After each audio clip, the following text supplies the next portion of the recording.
Good afternoon, Ms. Rashmi Kumari. Good afternoon. First of all, congratulations for your success. Thank you so much. Okay. तो अब हमारे साथ जुड़ी है miss रश्मि कुमारी, जिन्होंने 64th बीपीएससी में 84th रैंक हासिल कर एसडीएम की पोस्ट हासिल करी है। तो मिस रश्मि मैम, आप अपने अपने बारे में कुछ बताएं। मैं एक इलेक्ट्रिकल इंजीनियर हूँ और मैंने अपनी BTech Delhi college of engineering से की है और अभी मैं एयरपोर्ट अथॉरिटी ऑफ इंडिया के साथ काम कर रही हूँ as assistant manager electric. Okay, good. आप अपने सक्सेस पे आपका क्या रिएक्शन रहा, आपके रिजल्ट पे आपका क्या रिएक्शन रहा? रिजल्ट मतलब मैं एक्सपेक्ट तो कर रही थी कि सेलेक्ट हो जाऊंगी, पर जो फर्स्ट चॉइस है वही मिलेगी वो एक्सपेक्टेड नहीं था, तो काफी सरप्राइजिंग था और काफी अच्छा था। चलिए, और आपके घर पे क्या माहौल रहा आपका रिजल्ट आने के बाद? घर क्या पे तो रिएक्शन? लोग सब बहुत खुश हैं, सारे रिश्तेदार। बस फोन ही अटेंड कर रही हूँ 3-4 दिन से। तो आपकी प्रिपरेशन स्ट्रेटजी कैसी रही है?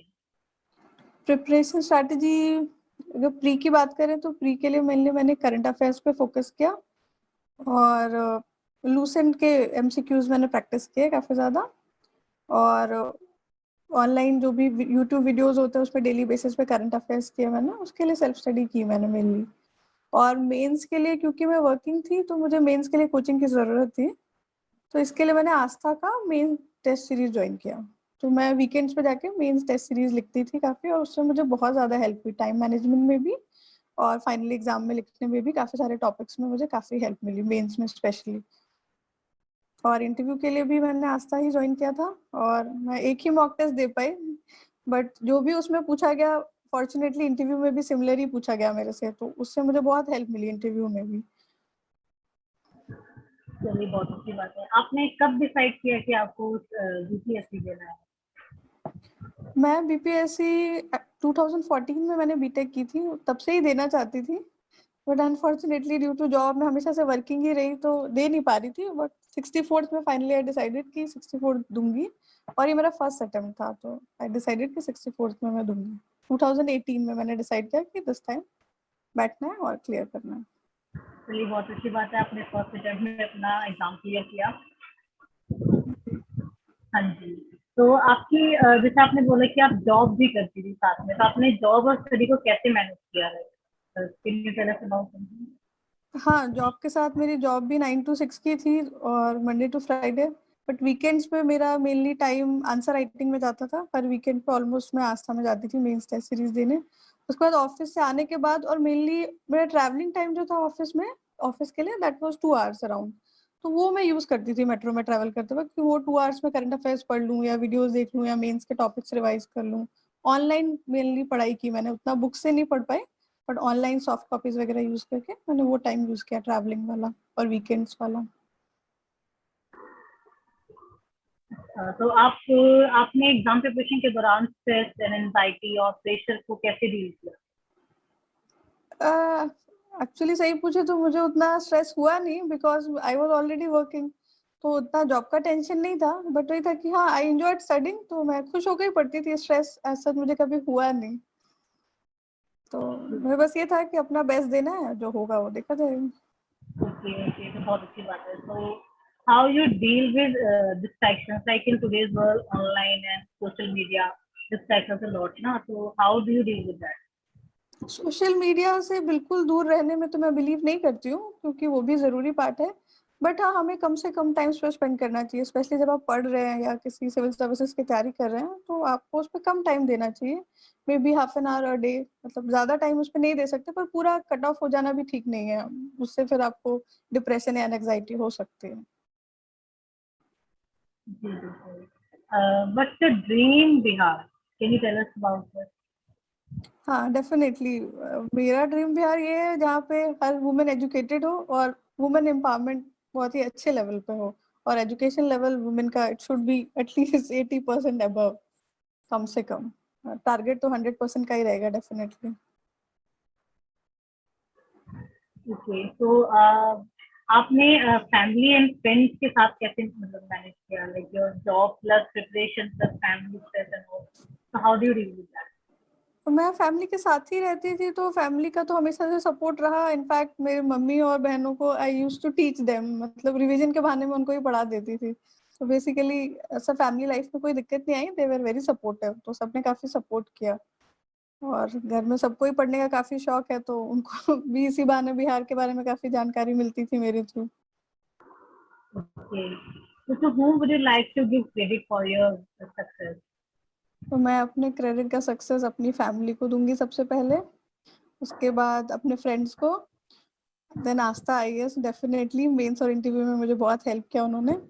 And one of my friend Chandrabhushan, he qualified for DSP, उनके साथ ही मैं आस्था में जाती थी, मतलब ही रिकमेंडेड आस्था टू मी, तो I would like to thank him also. तो जैसे कि आपने बोला आस्था आईएएस का आपका प्रिपरेशन में बहुत ज्यादा रोल रहा है, तो किस डेफिनेटली। तरीके से आस्था आईएएस ने कंट्रीब्यूशन दिया आपके सक्सेस? फिर से बताइए क्वेश्चन। कि आस्था आईएएस ने आपके सक्सेस में क्या कंट्रीब्यूशन दिया, किस तरीके से आपने यूज किया? जैसे प्री का तो प्रोसेस थोड़ा अलग होता है, उसमें आपको ऑब्जेक्टिव स्टडी करनी होती है, तो दैट वाज इजी। पर मेंस में आपको सब्जेक्टिव नॉलेज होना बहुत जरूरी है, राइटिंग प्रैक्टिस होनी जरूरी है, टाइम मैनेजमेंट बहुत जरूरी है। तो क्योंकि मैं वर्किंग थी, तो मेरे लिए खुद से मैनेज करना बहुत मुश्किल था, तो मैंने डिसाइड किया कि मैं आस्था का मेंस टेस्ट सीरीज ज्वाइन करूंगी। वहाँ पे मेरे को हर सैटरडे संडे जाके मैं अपना पेपर लिखती थी, और हमारे पेपर्स चेक होते थे, रिव्यूज हमें मिलते थे आंसर्स पे, उससे काफी हेल्प मिलती थी। और आस्था में भी मेरा परफॉर्मेंस ठीक रहा था, तो उससे भी कॉन्फिडेंस बढ़ता था, वहाँ भी अच्छे नंबर आते थे, तो उससे बहुत ज्यादा हेल्प मिली। अदरवाइज मेरे को मेंस में बहुत दिक्कत होती है, तो उससे मुझे काफी हेल्प मिली। और इंटरव्यू में भी बहुत ज्यादा हेल्प मिली, क्योंकि मेरा एक ही मॉक इंटरव्यू हुआ और ऑलमोस्ट 60% क्वेश्चन वही मॉक इंटरव्यू वाले मेरे से फाइनल इंटरव्यू में भी पूछ लिए गए, थैंकफुली। तो उससे मैं कहूँगी कि काफी लकी रही मैं इंटरव्यू के मामले में, थैंक्स टू आस्था। ओके, तो हाउ वुड यू लाइक, मतलब आप हमें और बताएंगे कि आपने अपने को कैसे मोटिवेट रखा? लाइक बहुत कैंडिडेट्स होते हैं कि कुछ दिन तो एकदम रिदम में चलते हैं, but suddenly they feel very demotivated, तो उनके लिए कुछ टिप्स? उनके लिए यही टिप्स है कि आपको बहुत ज्यादा स्ट्रेस नहीं लेना है, सबसे पहली चीज। और दूसरा कि जब आप सिविल सर्विसेज के लिए जाते हैं, तो सबसे इम्पोर्टेंट है आपका इंटेंशन, कि आपको करना क्यों है सिविल सर्विसेज। ज्यादातर कैंडिडेट्स को मे बी मनी, पावर, पर मेरा इंटेंशन हमेशा से यही रहा, civil service, do good to mankind. तो अगर आपके इंटेंशंस अच्छे हैं, तो आप सेल्फ मोटिवेटेड रहेंगे पढ़ने के लिए। और दूसरा कि एक ही दिन 12-14 घंटे पढ़ने के बजाय अगर हम कंसिस्टेंसी मेंटेन करें, अगर 5-6 आवर्स भी हम डेली पढ़ पा रहे हैं, तो वो भी सफिशिएंट है, बट आपको कंसिस्टेंसी रखनी है और बहुत ज्यादा प्रेशर नहीं लेना है। आपको बस ये सोचना है कि हमें अपना बेस्ट देना है, अगर आप अपना बेस्ट देंगे तो रिजल्ट भी बेस्ट ही होगा। ओके, बहुत अच्छा लगा आपसे बात करके। आप हमें फ्यूचर कैंडिडेट्स के लिए कुछ सजेशन देना चाहेंगी, लाइक एग्जाम स्ट्रेटजी और how to prepare, how to deal with other types of distractions and all? हाँ, मैं यही कहना चाहूंगी कि जो हमारा सारा एग्जाम है, प्री, मेंस और इंटरव्यू, तीनों के लिए स्ट्रैटेजी अलग अलग होती है और अप्रोच भी अलग होनी चाहिए, और प्रिपरेशन इंटीग्रेटेड होनी चाहिए बट डिफरेंट होनी चाहिए। इनिशियली जब आप प्रीलिम्स के लिए फोकस कर रहे हैं, तो आपका मेन टारगेट होना चाहिए practice, maximum number of practice करें आप एमसीक्यूज, क्योंकि कई बार क्वेश्चन रिपीट हो जाते हैं या बेसिक होते हैं, तो उसमें आपको प्रैक्टिस की जरूरत है। और जहां तक बात मेन्स की है, तो उसमें आपको थरो स्टडी